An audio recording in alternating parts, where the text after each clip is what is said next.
The office of the prosecutor made a damning revelation, alleging that the witnesses who pulled out of the ICC cases were forced to do so. The prosecution has evidence in the case of each of these 7 witnesses of intimidation, bribery, or other improper influence, which has, in the prosecution submission, been the proximate cause of their ceasing to cooperate with the office of the prosecutor.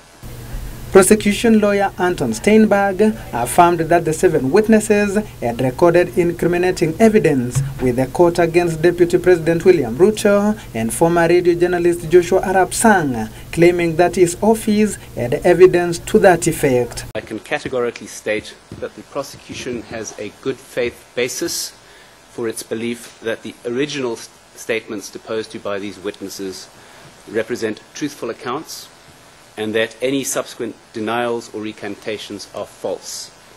The original statements were all given voluntarily by the witness, having been properly cautioned and interviewed over several hours or days. In addition, in the case of 5 of the 7 relevant witnesses, these statements were also audio recorded, giving further safeguards against any improper influence.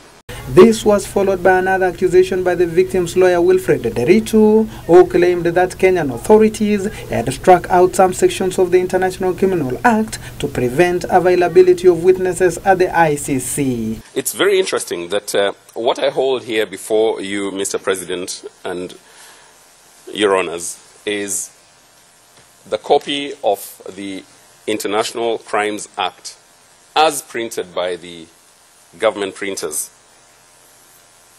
And for the first time, I see that the initial wording was may. Instead of the Attorney General shall give, it was the Attorney General may give authority. And then that was cancelled into a shall, which is not just a shall, but a shall in bold. And I have also taken time to look at the electronic version of the Act from the official law reporting institution of government. And again, it also has a shall in bold. It's very telling.